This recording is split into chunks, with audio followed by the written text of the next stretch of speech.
My dear students, please attention BSc second year maths paper first linear algebra में inner product space आपका नया topic new topic start है। यहाँ से inner product space part first. तो inner product space में सबसे पहले हम इनर प्रोडक्ट के बारे में जानते हैं। क्या है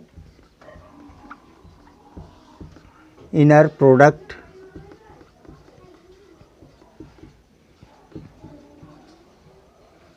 स्पेस।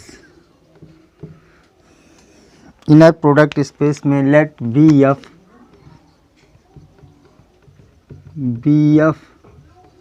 बी ए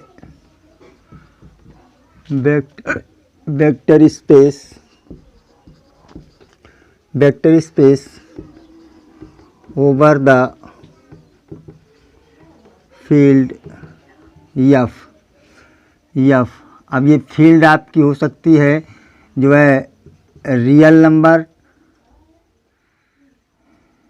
वेयर ऐसा कर दीजिए, लिख दीजिएगा वेयर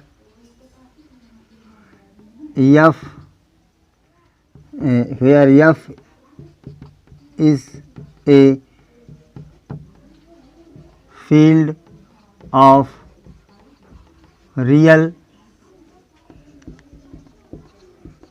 नंबर आर और complex number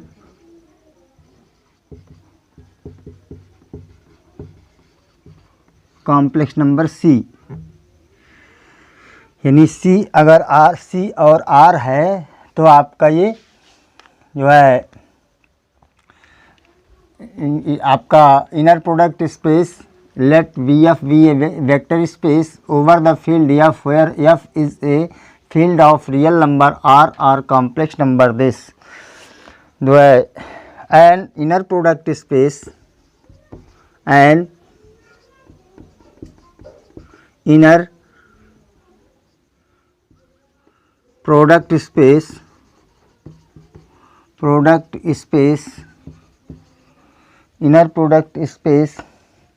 on B is a function. अब इनर प्रोडक्ट स्पेस है क्या? एक प्रकार का फंक्शन है। Is inner product space on V is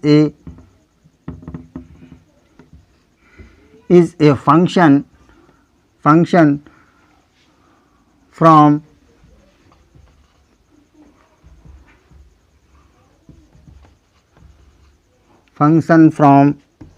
B cross V into F। V cross यानी ऑर्डर्ड पेयर के इसके एलिमेंट होंगे V के और आपका ये होगा F में which assigns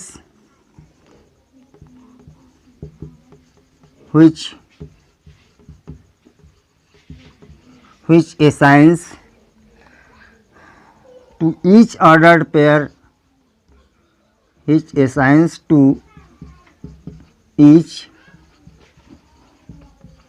ordered pair each assigns ordered pair of vectors x and y belongs to V x y belongs to B in scalar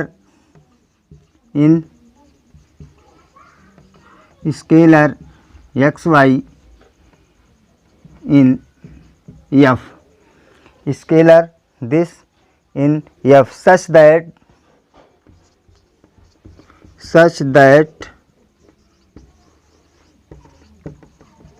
following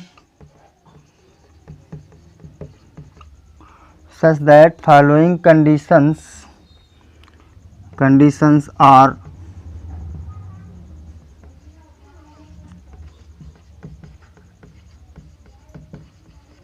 satisfied. Following conditions are satisfied for all x y z belongs to V, for all x y belongs to G and alpha beta belongs to F। अब ये B के element होंगे x y z और ये alpha beta field के element होंगे। अब देखिए यहाँ पे आपकी फॉलोइंग कंडीशंस कौन कौन सी हैं उसके बारे में देखते हैं।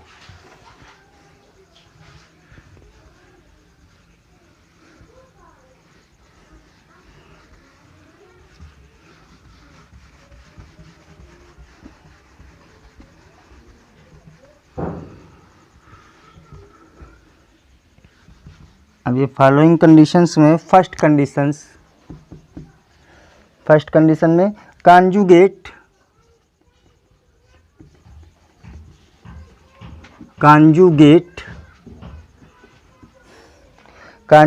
Symmetry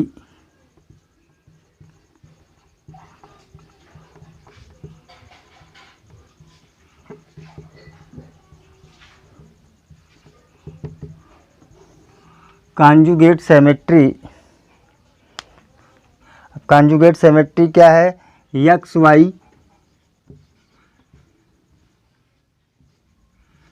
Y equal to y x, this is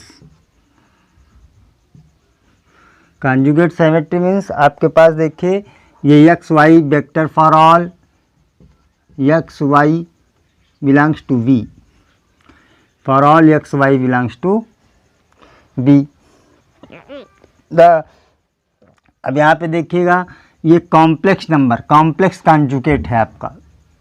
अगर चूंकि हमने बताया फील्ड आपकी एक रियल नंबर भी हो सकती है, फील्ड आपकी कॉम्प्लेक्स नंबर हो सकती है, तो रियल नंबर है तो डजंट मैटर हियर, आपका x y equal to y x symmetry होगा आपका। अगर आपके पास फील्ड कॉम्प्लेक्स नंबर है तो उसका कांजुगेट निकालेंगे। क्या निकालेंगे? जैसे आपके z equal to x plus i y दिया है तो z bar equal to x minus i y हो जाता है, तो कांजुगेट ऑफ दिस हो गया आपका इसका। तो इसका मतलब हुआ कि यहाँ पे जो है conjugate of this for all x Y this, और where Y bar x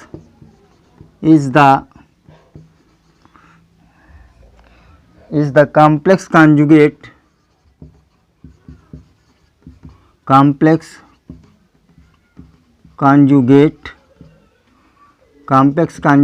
of X Y का कॉम्प्लेक्स कॉन्जुगेट है my dear. Second is this linearity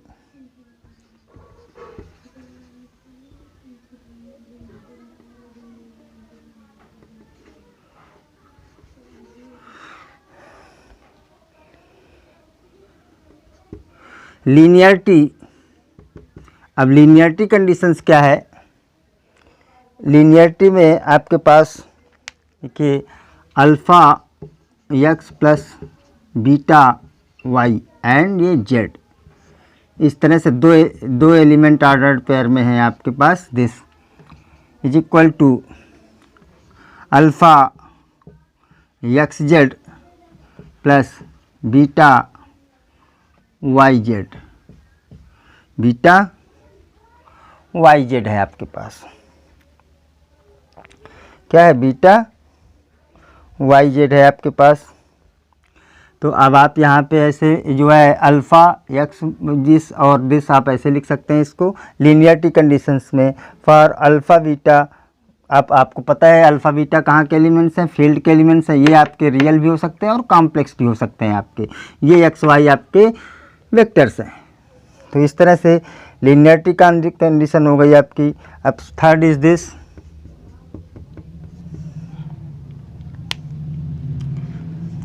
non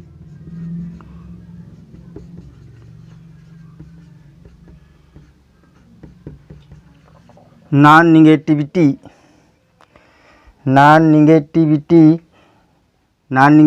में क्या है? अब आपके पास नॉन निगेटिविटी का मतलब एक्स कोई भी वेक्टर्स दिया है, x is greater than equal to zero,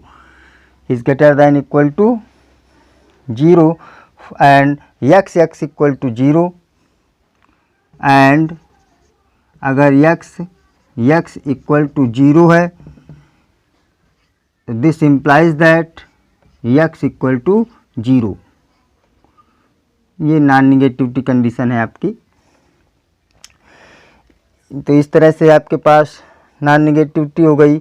अब ये तीनों कंडीशन अगर हमारा ये वेक्टर स्पेस सेटिस्फाइड करता है, अब वो इनर प्रोडक्ट स्पेस फंक्शन, जो फंक्शन हमारा गिवन फंक्शन कौन सा होगा, फंक्शन हमारा डिफाइन किया गया होगा कि ये फंक्शन इसके लिए इस फंक्शन के लिए इनर प्रोडक्ट ये फॉर्म करता है, तो उस फंक्शन के लिए इनर प्रोडक्ट ये आपका फॉर्म करेगा अगर ये तीन कंडीशन सेटिस्फाइड होती हैं। तीन कंडीशंस माने जो भी आप इसमें लीनियरिटी कंडीशंस और ये कॉन्जुगेट ऑफ सिमेट्री, ये सारी चीज़ें आपकी होती है। अब देखिएगा यहाँ पे आप कंफ्यूज मत होइए माय डियर, ये आपका ऑर्डर्ड पेयर नहीं है, ये ऑर्डर्ड पेयर इस तरह से नहीं है क्योंकि यहाँ पे फील्ड के एलिमेंट हैं। ये आप इसके दो एलिमेंट मत मानिएगा क्योंकि ये जब इसका ऑपरेशन होकर के निकलेगा तो ये फील्ड का एलिमेंट होकर के जाएगा और फील्ड का एलिमेंट आपका सिंगल एलिमेंट होगा, तो ये आपका ऑर्डर्ड पेयर नहीं है, ये आपका ऑर्डर्ड पेयर नहीं है माय डियर। और यहाँ पे देखिएगा अगर आपके पास ये कॉम्प्लेक्स नंबर होगा तो कॉम्प्लेक्स नंबर में आपके पास देखिएगा जो है ये अल्फ़ा बार हो जाएगा, अगर सी है तो ये अल्फ़ा बार बीटा बार हो जाएंगे आपके। अगर आपके पास ये नहीं है कॉम्प्लेक्स नंबर, अब यहाँ पे दो कंडीशंस है,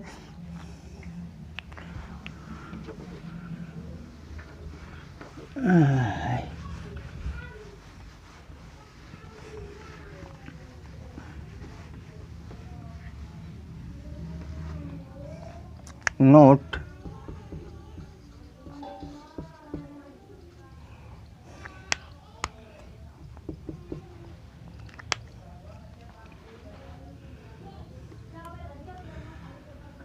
फर्स्ट इफ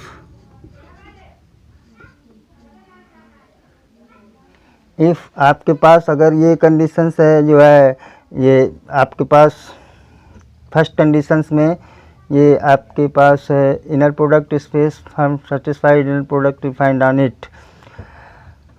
अब ये जो है अगर अब आपके पास if F equal to R, अगर हमारे पास फील्ड कैसी है, रियल नंबर है, फील्ड हमारी रियल नंबर है, then this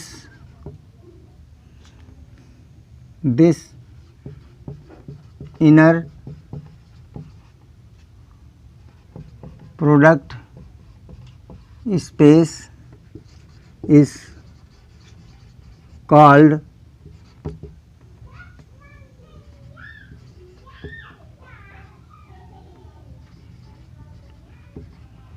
Euclidean inner product space.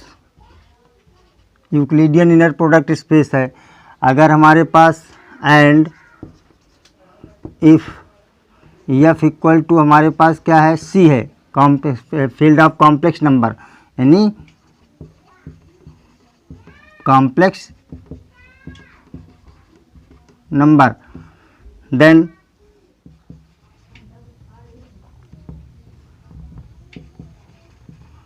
this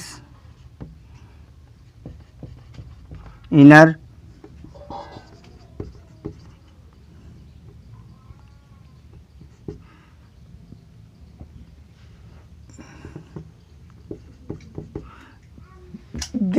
product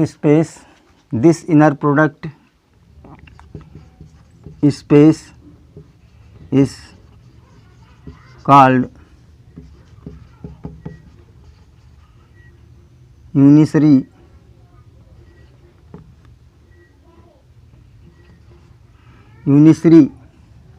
इसको क्या बोलेंगे आप, इसको बोलेंगे unitary product space.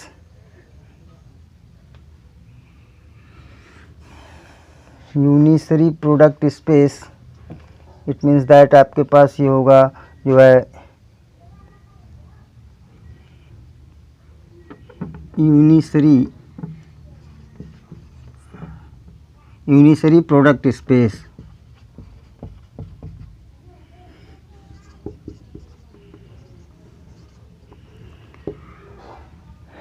Unitary product space होगा आपका ये।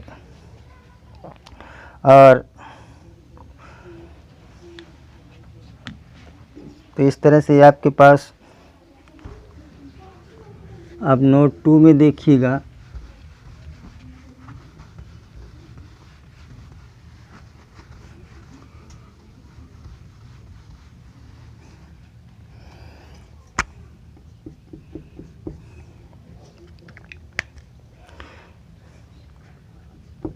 if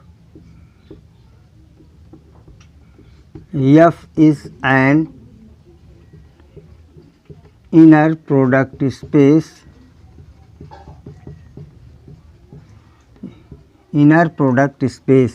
if F is an inner product space, then first is this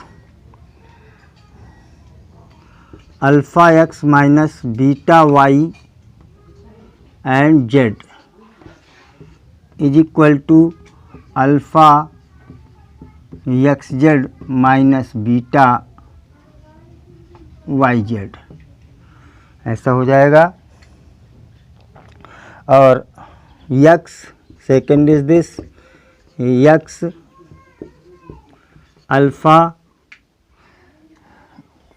alpha y plus beta z। अगर इस ये उल्टा हो गया आपका, alpha y plus this equal to, तो हो जाएगा alpha bar X Y plus beta bar X Z, alpha bar beta bar X Z हो गया आपके पास। For all x Y Z belongs to B and alpha beta belongs to F,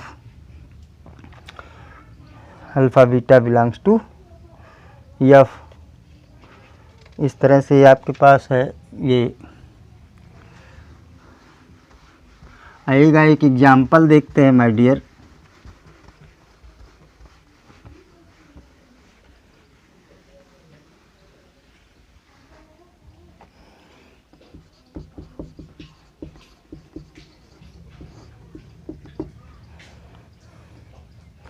The vector space BNR, the vector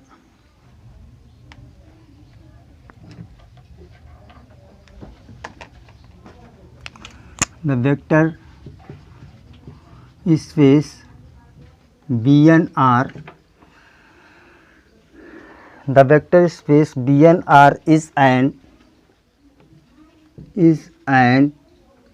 inner product space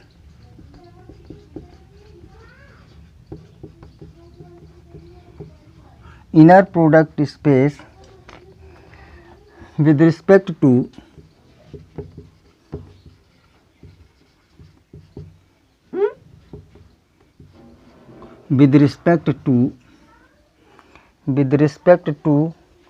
the inner product defined on with respect to inner product defined on x equal to आपके पास x1 x2 x3 dot xn दिया है। ये bn माने आपके पास n element है, इसमें n tuples है आपका, और फील्ड ऑफ रियल नंबर है। इसी प्रकार आपके पास y इक्वल टू गिवन है यहाँ पे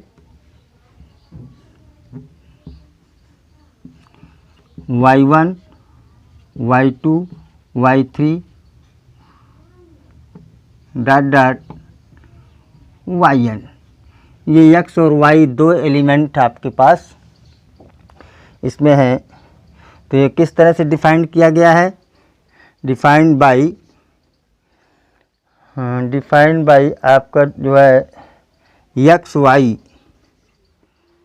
वाई इनर प्रोडक्ट। इसके inner product not a pair, ये ऑर्डर्ड पेयर नहीं है एक्स वाई। अब आपका चूँकि ये फील्ड के एलिमेंट निकलने वाले हैं, तो x y is equal to x1 x1 y1 plus x2 y2 plus x3 y3 plus dot dot plus xn yn।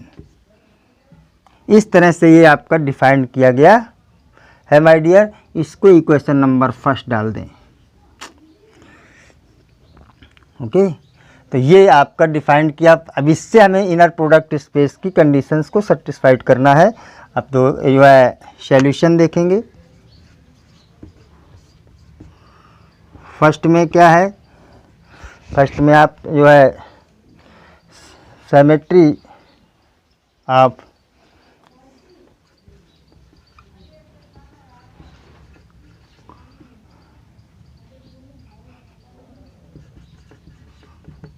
Symmetry condition. तो सिमेट्री कंडीशन में क्या है, जो है सिमेट्री कंडीशन में लेंगे आप x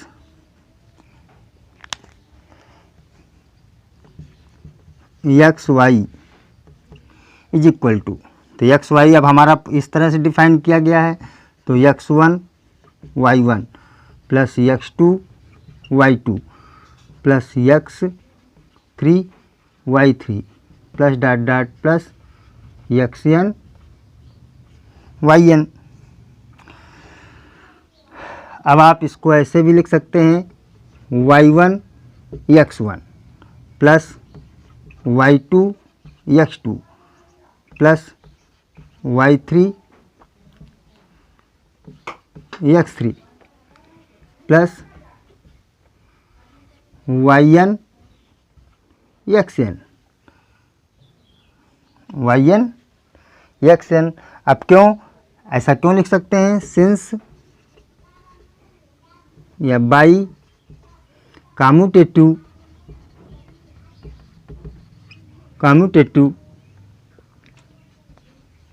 law for are,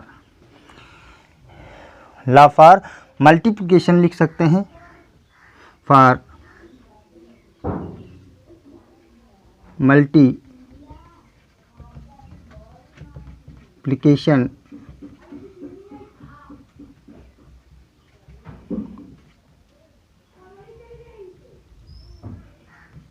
are. यानी अब आप ये अगर आपके पास ये x1 y1 एलिमेंट हैं, ये दोनों कहाँ के एलिमेंट हैं, रियल नंबर के एलिमेंट है। चूँकि फील्ड आपकी कैसी है, रियल नंबर लिए गए, तो रियल नंबर के एलिमेंट है। इसका मतलब रियल नंबर में कम्यूटेटिव प्रॉपर्टी होल्ड होती है मल्टीप्लिकेशन के लिए, that is yn equal to x1 लिख सकते हैं। इसी के अकॉर्डिंग मैंने इसको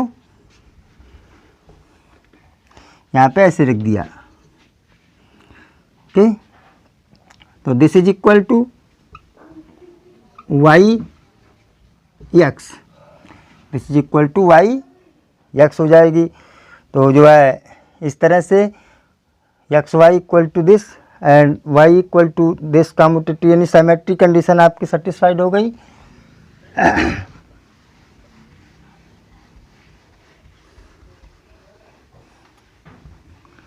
now second is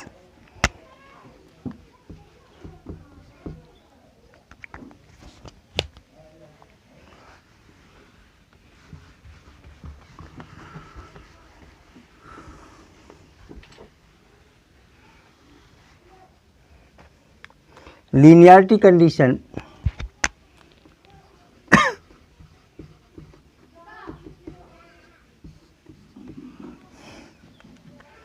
linearity alpha x plus beta y equal to alpha x की वैल्यू रखिए x1 x2 x3 dot dot xn plus beta लिखिए y1 y2 dot dot yn। ये बीटा की वैल्यू रख दी आपने, अल्फ़ा बीटा की। अब अल्फ़ा बीटा की वैल्यू रखने के बाद फिर इसमें से आप मल्टीप्लाइड करवा देंगे। तो alpha x1 alpha x2 alpha x3 dot dot alpha xn plus beta y1 beta y2 beta y3 dot dot beta yn, ऐसा लिख दिया आपने, बीटा yn लिख दिया।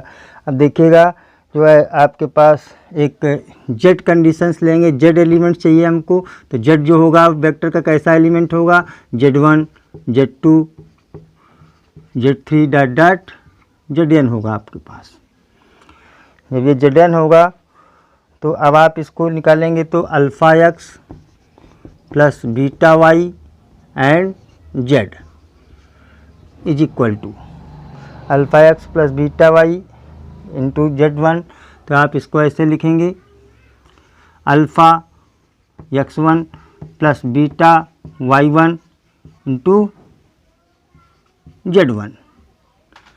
क्या लिखेंगे, alpha x1 plus beta x1 plus आप इसको लिख देंगे z1 plus alpha x2 plus beta y2 ये z2 प्लस डॉट डॉट करके प्लस लिख देंगे alpha xn beta yn and zn लिख देंगे, zn लिख दिया आपने। फिर अब आप इसको लिख सकते हैं अल्फ़ा x1 z1, इसका मल्टीप्लिकेशन तो alpha x1 z1 plus beta y1 z1 plus alpha x2 z2 plus beta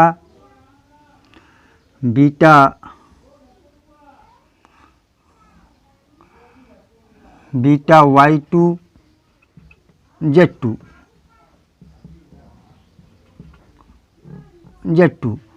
plus dot dot करके लिख देंगे plus alpha xn zn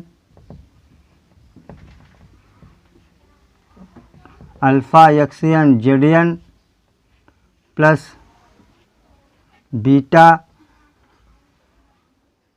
yn zn, ऐसा लिख दिया आपने, बीटा yn zn रख दिया आपने। तो इसका मतलब हो गया आपके पास अल्फ़ा, अब यहाँ से लेंगे तो अल्फ़ा सबसे कॉमन ले लीजिएगा, यानी alpha x1 z1 plus x2 z2 plus dot dot xn zn, फिर प्लस बीटा कॉमन ले लीजिए यहाँ से, तो y1 z1 plus y2 z2 plus dot dot plus yn zn, आपने ऐसा रख दिया।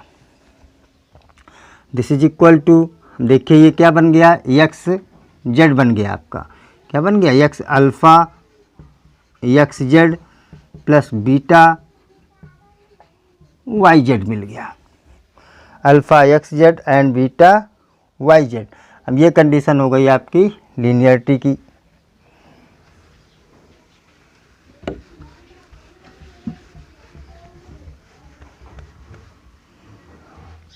देखिए थर्ड देखते हैं,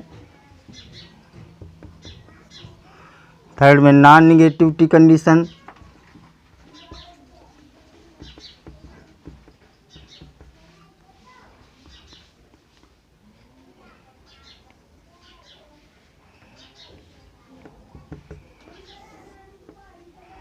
नॉन नेगेटिविटी तो X is equal to X लिखेंगे तो इसका मतलब हुआ आपके पास x1 plus x2 plus dot dot xn according to definition जिस तरह से डिफाइन किया गया है। This is equal to x1 square plus x2 square plus dot dot xn square. अब आप देखिएगा, अब ये तभी जो है X X equal to this is greater than, अभी देखिएगा एक्स एक्स वन ये सभी स्क्वायरिंग है, जब स्क्वायर है कोई अगर एक्स वन निगेटिव नंबर भी होगा तो भी पॉजिटिव हो जाएगा, तो ये पॉजिटिव ये पॉजिटिव ये पॉजिटिव सारे पॉजिटिव नंबर्स हैं, तो जुड़ेंगे तो सारे जो हो जाएंगे आपके ग्रेटर देन जीरो। अब जब ये सारे ग्रेटर देन जीरो हो जाएंगे तो ये कंडीशन हो गई। अगर ये मान लीजिएगा x x equal to zero, this implies that x one square equal to zero, x two square equal to zero, dot dot x n square equal to zero, x one square equal to zero. That is, अब अगर ये condition है तो इसका square अगर zero है तो x one equal to zero, x two equal to zero and x dot dot x n equal to zero. जब सभी जीरो हैं this is x equal to zero. तो एक्स जीरो तभी हो सकता है जब ये एक्स एक्स जीरो तभी हो सकता है जब इनमें से एक्स एक जीरो पूरे सारे टोटल जीरोज हों आपके जो है, तो ये नॉन नेगेटिव कंडीशंस भी आपकी सेटिस्फाइड हो गई। हेंस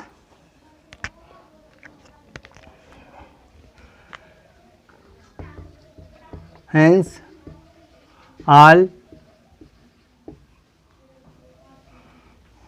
इसको यहाँ लिखो, hence all condition of inner product space, inner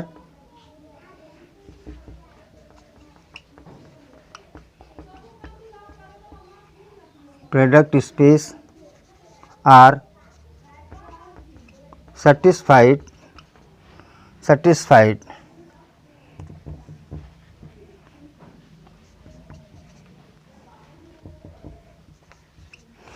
hence all conditions are of inner product space are satisfied, या therefore लिख दीजिएगा यहाँ पे, therefore